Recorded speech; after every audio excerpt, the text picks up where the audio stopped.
Masyarakat Kapal, pantang menggunakan bata merah dan kayu jati membangun rumahnya. Masyarakat Desa Adat Kapal, Mengwi, Badung sampai saat ini tidak bolehkan menggunakan bata merah dan kayu jati dalam pembangunan rumah tempat tinggal.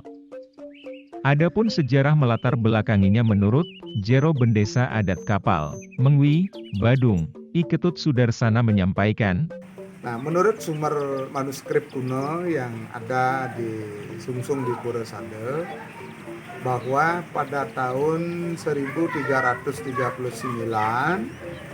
penguasa Bali pada saat itu bernama Astasura Ratna Bumi Banten yang lebih dikenal dengan sebutan Dalem Bedulu mengutus patih beliau yaitu Ki Kebo Iwe yang berasal dari Karangbuncing, keturunan Kusidi Mandra, untuk datang ke kapal merestorasi pura Sade yang ada di kapal.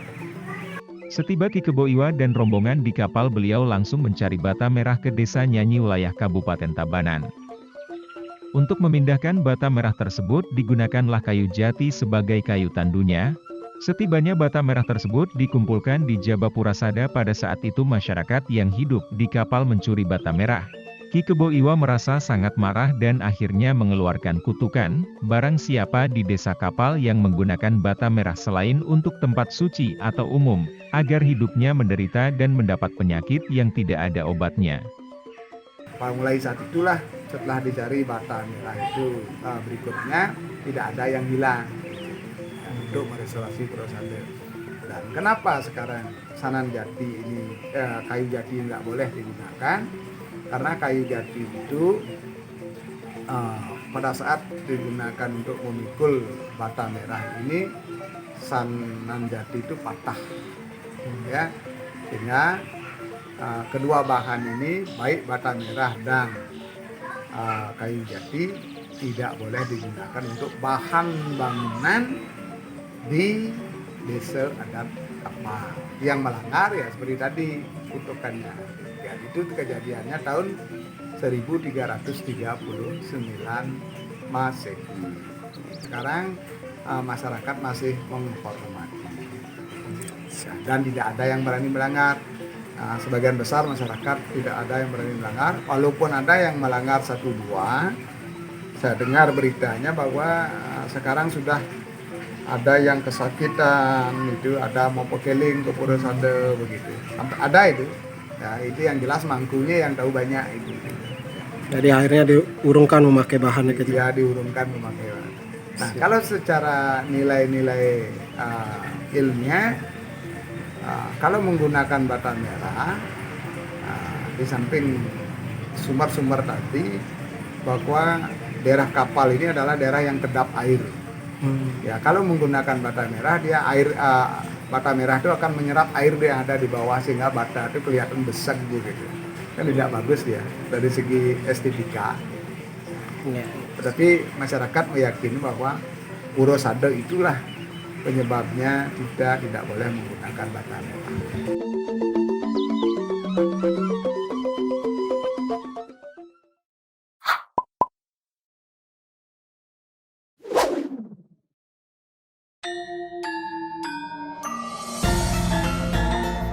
Kawasan Jalan Gajah Mada Denpasar saat ini telah menjadi kawasan heritage di kota Denpasar. Ternyata tersemat sejarah yang menjadikan kawasan tersebut pada masanya merupakan pusat niaga dan bisnis terbesar, dihuni oleh mayoritas kaum etnis Tionghoa dan Arab. Sampai saat ini, di kawasan heritage Jalan Gajah Mada dijadikan kawasan kota tua Denpasar. Hal tersebut disebabkan karena bangunan-bangunan yang dikategorikan heritage building tersebut memiliki nilai estetik dari eksterior maupun interiornya. Terkait sejarah singkat datangnya serta keberadaan kaum etnis Tionghoa dan Arab. Dan dijadikannya kawasan Gajah Mada sebagai pusat niaga dan bisnis terbesar kala itu menurut salah satu sejarawan Bali, Profesor Dr. A. Bagus Wirawan, S.U. di Denpasar menyampaikan. Kawasan Jalan Gajah Mada itu itu memang heritage-nya itu kan dia berusia lebih dari 50 tahun jelas. Jadi kawasan itu dan terutama Pasar Badung dan terutama lagi ada istilahnya dulu itu Kampung Pecinan, Kampung Arab. Itu dua ciri itu biasanya etnis Cina atau Arab itu biasanya dia sekitar pasar lah gitu. Sehingga ini berkembang setelah Puputan Badung itu. Artinya pasar yang ada sekarang di lapangan yang disebut lapangan Puputan Badung Gusti Ngurah Madi Agung itu dulu pasar sebenarnya itu pasar. Tapi kemudian karena Puputan di situ ya itu kalah perang ya itu dijadikan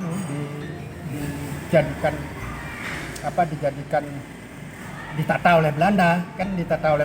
Puri itu dijadikan kantor oleh Belanda itu Puri Denpasar itu dijadikan kantor Zuid Bali kantor Afdeling Zuid Bali yang dikepalai oleh seorang asisten residen ya. Itu di rumah jabatan gubernur sekarang. Ini pasar yang letaknya di selatan dari rumah jabatan gubernur ini terkonsentrasi di Pasar Badung sana. Kawasan Gajah Mada, Jalan Gajah Mada ini ya, itu dibangun Belanda yang membangun itu dan 0 km. Nah, ini 0 km di ibu kota Afdeling Bali Selatan, Zuid Bali ini, yaitu Denpasar. 0 kilometernya 0 km yang sekarang ini di depan rumahnya Pak Gubernur kan ada KM 0. Nah, itu Belanda yang membuat seperti itu. Itu karena kan kampung Pecinan dasarnya. Oh, Pecinan ya. Kampung Pecinan sama kampung Arab kan. Itu yang menjadi ciri sehingga dijadikanlah itu, dan itu karena lebih dari 50 tahun itu wajib berdasarkan undang-undang cagar budaya ya harus dilindungi. Itu maksudnya ya. Datangnya warga Arab dan Cina ke daerah kawasan Gajah Mada diperkirakan telah datang sebelum Puputan Badung bergejolak. Setelah terjadinya Puputan Badung tersebut, kemudian bangunannya ditata kembali oleh Belanda. Ditata ulang jalan dan bangunannya, di mana untuk warga Arab dan di mana bangunan untuk warga Cina saat itu. Menurut Wirawan, Belanda kala itu dapat dikatakan satu sisi melakukan eksploitasi menguras kekayaan bumi Indonesia. Akan tetapi, di lain pihak Belanda juga melakukan politik etis.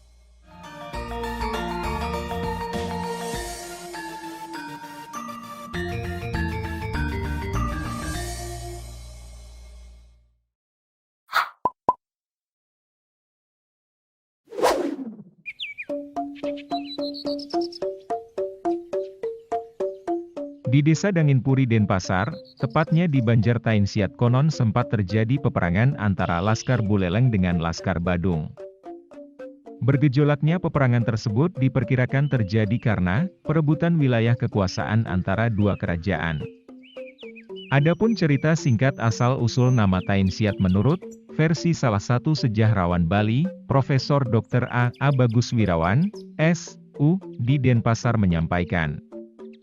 Daerah Tainsiat ini sebenarnya kisahnya kan dari asalnya kan Tainsiat ini pernah ada perang di situ. Perang siapa lawan siapa? Perang Laskar kerajaan Buleleng melawan Laskar kerajaan Badung. Yang berperang kan Laskarnya yang berperang, rajanya dan tewas kan rajanya kan. Laskar melawan Laskar. Cuma Laskar Buleleng kalah kan. Makanya diperingati bahwa oleh orang Badung itu diperingati di sini pernah terjadi perang kan Taen niki bahasa Bali kan bukan Taen niki kan pernah. Bahasa Balinya Taen itu pernah. Kemudian Siat niki perang. Artinya perang kita kan tidak bisa cepat. Dia kan Apun sore berhenti perang, besoknya lagi lanjut kenten. Kalau yang namanya perang tradisional kenten, malam tidak boleh berperang, itu aturan perang itu, aturan kerajaan. Menurut dirinya, gejolak perang tradisional antar kerajaan kala itu terjadi karena perebutan kekuasaan, wanita serta pajak dari kerajaan lain.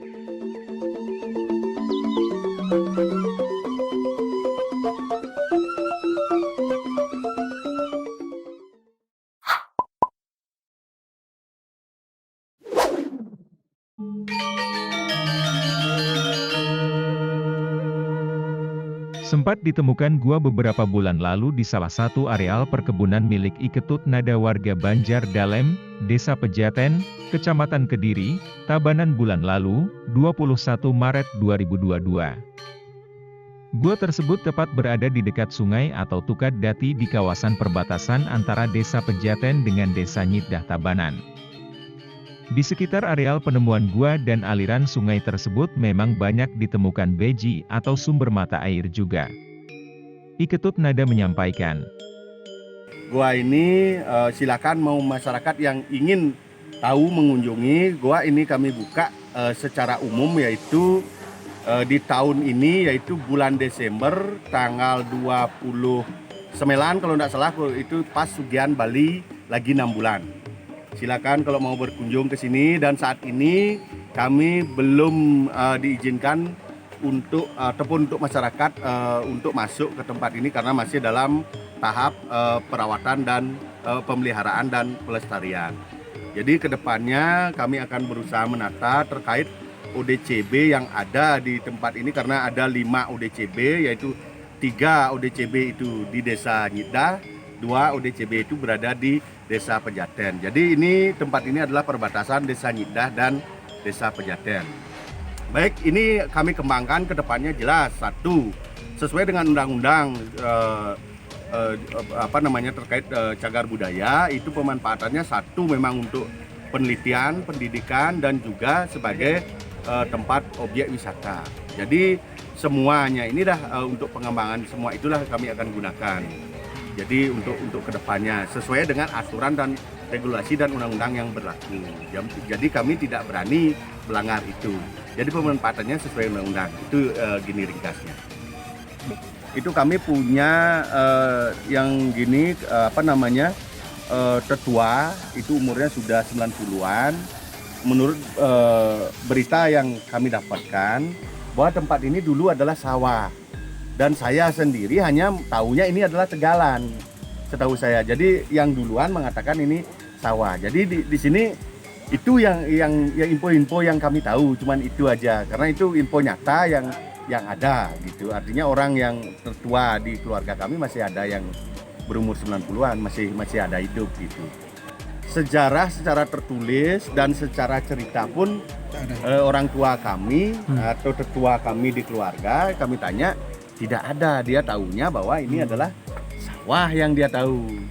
Gitu. Sebelum dan setelah, memang sebelum ini tempat ini memang kalau dibilang angker ya angker, kalau dibilang mistis ya mistis. Jadi artinya setelah ditemukannya ini, gua ini pun syarat dengan gini, alam gaib gitu istilahnya, banyak penunggu. Jadi kami mempercaya di sini masyarakat. Makanya kami menyimpulkan bahwa tempat ini kami akan gunakan sebagai tempat spiritual atau religi, wisata religi.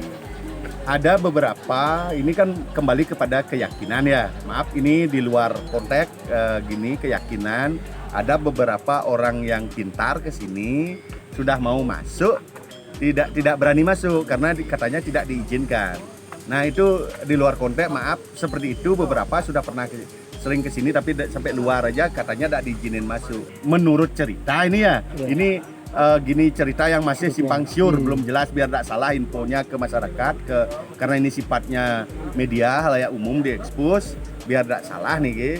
Menurut info yang kami dapat di sini ada penunggunya, katanya Ratu Gede Barong, ada naga, ada Ratu Niang, dan banyak sekali ada yang gini katanya.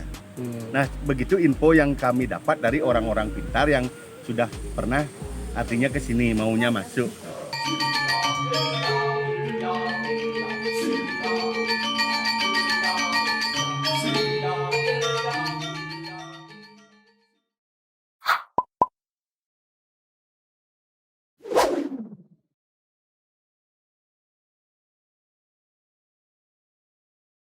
Adanya mitos di tengah-tengah masyarakat bahwasannya saat pementasan calon arang belum usai pemedek atau para penonton pantang pamit atau pulang ke rumah. Menanggapi mitos tersebut, menurut salah satu akademisi yang juga Ketua Yayasan Gases Bali, Dr. Komang Indra Wirawan di Denpasar menyampaikan. Calon arang merupakan salah satu warisan budaya masyarakat Hindu yang ada di Bali yang sudah semestinya harus dijaga, dilestarikan secara baik dan benar. Di mana calon arang punika merupakan sebagai salah satu regenerasi budaya. Calon arang merupakan salah satu berfungsi untuk pengurutan Buana Alit dan Buana Agung, dan calon arang juga merupakan sebuah refleksi cerminan media unsur perhelatan antara dua benede, merupakan satu kesatuan yang utuh, bukan semata-mata sebagai sebuah ajang kontestasi atau sebagai salah satu perhelatan ego yang bermain, tidak. Nah, ketika calon arang dilaksanakan yang terkait dengan Odalan, Puja Wali yang sebagai regenerasi budaya, sebagai salah satu pengurutan, sebagai salah satu keharmonisan, isu di masyarakat mengatakan bahwa kalau calon arang belum selesai kita tidak boleh pulang dan sebagainya. Jika salah satu mitos yang diyakini oleh masyarakat. Tetapi kembali, kenapa calon arang ketika itu tidak boleh pulang ketika kita pementasan nikah belum selesai? Karena terkait dengan ayah-ayahan, terkait dengan dresta yang dilakukan. Ketika calon arang belum selesai kita pulang, terus siapa yang akan mempertanggungjawabkan untuk menjaga pelawatan di Batara ayah-ayah desa punika untuk selesai? Karena selesai nikah ada yang dinamakan dengan upacara penyinaban, itu salah satu. Tetapi kembali kepada tugas dan tanggung jawab kita sebagai kramo atau sebagai warga itu sendiri. Oke, secara logika Dumon, kenapa calon arang itu pementasan nikah belum selesai kita tidak pulang? Satu, karena dapat pementasan nikah terkesan jauh. Yang kedua, sepi dari keramaian dan sebagainya pun nikah. Ketika kita pulang dengan kondisi seperti itu, subuh tidak ada yang takutnya terjadi ada apa-apa. Yang kedua, karena kelelahan atau unsur ngantuk itu sendiri akan terjadi suatu hal apapun sehingga tidak akan yang bisa membantu. Yang ketiga, dikaitkan dengan unsur mitos itu. Unsur mitos itu karena apa? Supaya untuk mengantisipasi kemungkinan-kemungkinan yang akan terjadi di lapangan seperti nikah sebenarnya.